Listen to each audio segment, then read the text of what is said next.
now. We want to talk about the Ghana reaching staff level agreement with the IMF for a second tranche.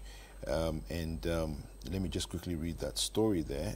It says that Ghana, the IMF boss says Ghana is doing well. $600 million disbursement possible in November.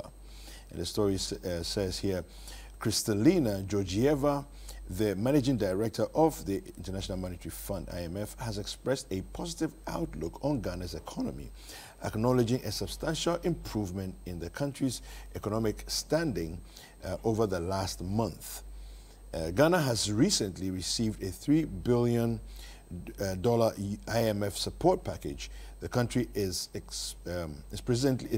presently undergoing its inaugural program review, with the review conclusion scheduled for November.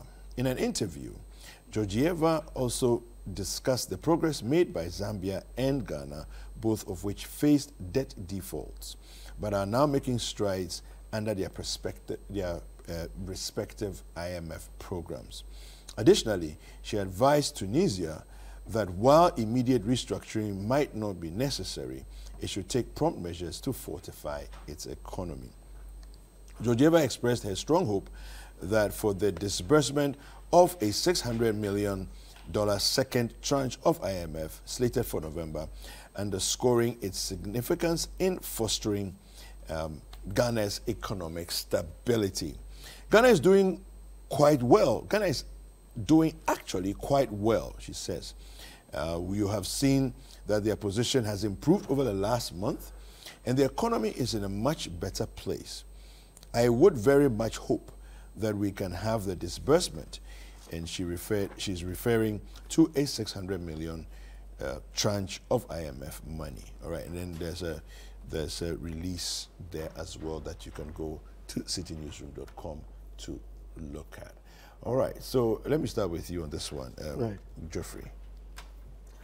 Look, let me state here and now. Sounds like good news, though. Let me state here now. I mean, I'm not enthused about the whole IMF program. Okay, why not? We decided to mismanage to get to this shameful level. Why should I be excited that I went to borrow money and then the creditor is praising me? For what? When I lost the opportunity of getting 60 billion Ghana cedis, which is about some $6 billion, and then I'm sitting at the table negotiating and getting cheap chops of some $3 billion. No. Let me tell you, that said, it is better to throw the dirty water away, but also save the baby. So yes, the corruptions, the issues of mismanagement, waste and everything, throw it away. But let's save the baby. It was important to save the economy. So IMF was the last option. It was an option to just take it and then save the baby rather than allow the dirty water and the baby, to be just thrown away. Okay. So we've done well. But then it is not anything that should come and sit around the table and clap about. I mean, I hope and I pray this is the last time, because we've gone there about 17 times. 17 times. And anytime we go there and we come out, we plunge ourselves down this shameful path. So I'm not happy, I'm not enthused about it, but I'm okay about it. At this level I'm okay, but I'm not happy. There's nothing to applaud about mismanagement. Look, what are the causes? We allowed corruption. Go to the Auditor General's report. Corruption is still there. Okay. On high. You see? High debts. Look, you are this year we suspended paying our debts. Yeah. Actually, that's why should you? Because you don't have the money to pay. I mean, wastage. We're still wasting. You still hear government, state-owned enterprises sponsoring festivals, purchasing iPhones for board members. My brother, where we are at a state where we should hold ourselves together and say, look, never again. Let's make sure we cut out some of this wastage. We are sitting here, Soglemi is there. A project that was supposed to be completed, rented out or sold out, so that we can just recoup the money and pay whoever credited us the money. We are here piling interest on the debt. You are here again, you are probably targeting your investments. You are investing in areas where you are not getting your monies back. Okay? And then your inability to collect more revenue. These are the problems. High expenditure. In the Bank of Ghana, what they are spending on travels. Hooping amounts. Go to the state of government. spending about 17 million Ghana cedis on replacement of car tires and all those maintenance. Look, these are the things that brought us here. Have we, while running this IMF program, have we shown signs that all this that we said were our problems, we've shown signs of cutting them down, and are we are just going to go through IMF program and have somebody come and sit on our necks and applaud us? That is a problem. The way forward is to ensure financial prudence, efficient spending, manage our debts properly, value for money, okay, tax exemptions. Are we going to be just granting one-ton exemptions? The exemptions law is there. Are we going to respect the laws and rather renegotiate exemptions well, talk to them about, look, raw materials availability, and tell the people about our security and labor? These are the three things you should go to the table with, not just granting one-ton exemptions and then we come back and then we come and cry. Illicit financial flows. About $2 billion will be going out of your country annually. Are you ready to be fighting IFS? That is a problem. In 2018 alone, when Ghana government had recorded in our books that 2 billion cedis worth of gold left here to UAE, in the books of UAE, that was some 7 billion cedis over there. We had lost 5 billion cedis, tax on 5 billion cedis worth of gold. Is that going to stop? Are you halting it? Halt corruption and reduce it drastically. Yes, in every part of the world there's corruption, okay? But look into your books, Auditor General's report. That is even the government's own system. Yeah. What about the private ones that you can see? How many of the areas was it not possible for the Auditor General's office to reach? All these ones are on the table. Cut down on waste. And then step up the innovative measures of revenue collection. I've seen the GRA do a few things, bring in the revenue collectors as in relationship officers. They've bought the digitized platforms. All these are important.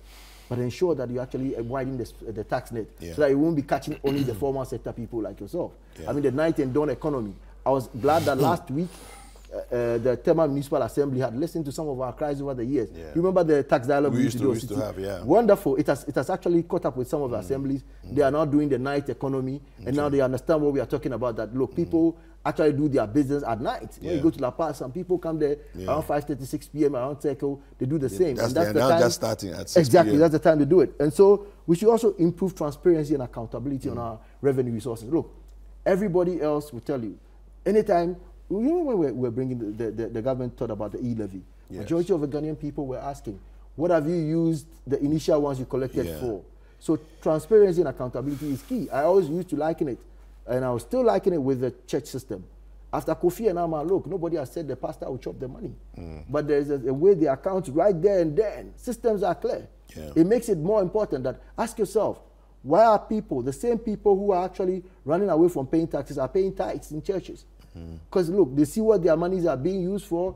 They see it that, like, look, this is a role I'm playing. I'm putting the money in this basket, in this kitty, will be used to build a church for me. I go there, I worship.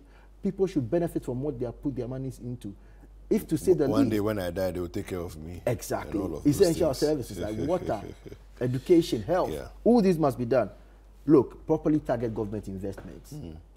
I find it so much of a problem why it is so difficult to see a state farm when the lands are there, and then when they started, just the projects just halt because they always mismanage. Can't Ghana as a country own a gold mine? My problem. So all this I'm thinking about is, look, if you are able to properly manage all these things well, you not even need to go to the IMF in the first place. I would say, look, I hope whatever they've done in there, it was things that they should have been doing. So they should do it properly and ensure that, look, after this IMF, we're not going back there again. Okay. Mr. Thompson, there are about 66 countries that are being supported by the IMF so far. So I don't want to know any other country being supported by the IMF. Let me take 10 seconds to point this one. Let me tell you. Is this such a big deal? I don't want to know any other country. Let me tell you this that my father told me. I remember going home and telling my father, look, that you know, nobody got 50% and that we all failed. You know what my daddy told me? My daddy only referred me and said, look, I've done so before. I pay school fees for the gentleman speaking to me, and I'm concerned about his performance. That's how my daddy ended. That's what I'm saying. That I don't want to know how many countries being supported by the IMF. I'm not interested in that conversation. I am interested in how we are here today. 3 or 4 years after we exited an IMF program. We are back to the IMF. That is what I'm interested in. What did we do to get And here? today, the people, you know, sometimes, you know, you try to be decorous, okay? But it's difficult in the midst of the insanity we are seeing. But we've been 17 times. Yeah, no, so it's almost like a culture of yes, but returning. nobody told us that we are a proud nation, we are not going to the IMF. Okay. None of the 17 times. The previous 16 times. Nobody said we're a proud nation. None of the previous 16 times did anybody, in the midst of staring difficulties, come and stand in front of us, the citizens, and tell us that they won't go to the IMF today, don't go to the IMF tomorrow. Yeah. And today, these are the people telling us that they finished a staff level agreement, and another some $600 million is coming. So we should clap for them. No, IMF boss says we are doing well. We are doing well? No, IMF boss, not us. IMF boss. You see, of course, for them we are doing well. Yes. They have us exactly where they want us. So for them, we are doing well. Okay. So if you want to take a verdict on the Ghanaian economy, you can't take that verdict from the IMF boss. Go to the street and take the verdict. Are Ghanaians saying the same thing? Are Ghanaians saying we are doing well? My brother, you see, some of us who interact with the people on the ground, some of the stories we hear about living conditions of people now, and that is why when we come here, we are very, very angry, and we discuss the issues passionately, because we experience the real hardship on the ground with the people. The people come to us on a daily basis, and it's so sad. My brother, it's so sad when you see a very noble man come to you and ask for nothing but 20 Ghana cedis. 20 Ghana cedis just to buy food. Yeah. And we have leaders moving about with monies in their homes, monies at the back of their Land Cruisers, living champagne lifestyle. Just recently, I was hearing a story, I don't know if it's true, that people at the Jubilee House, they order their breakfast and lunch from London and they fly it. Where did you hear this from? But this is outrageous. That's what it's not. It's outrageous. I know people who go to London to have haircuts and come back, who just go and make three-piece. I know people in this country who fly to London to go and make bespoke suits with hats and walking stick and come and work at the Jubilee House. We know them now. Do you know the term absurdium reductio? We are reducing the thing to... No, but you see, and when we talk, then they come and invade us. When we talk, then they come and invade us. Look at you, President Akufo-Addo and Dr. Bawumia.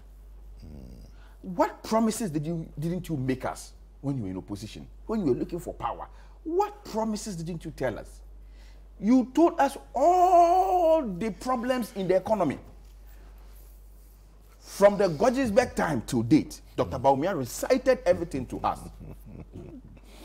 Verbatim, without looking on paper, he stood on a number of platforms and recited those problems to us. And so when he became vice president, we all thought that, hooray, at long last, Ghana's economy is going to see salvation.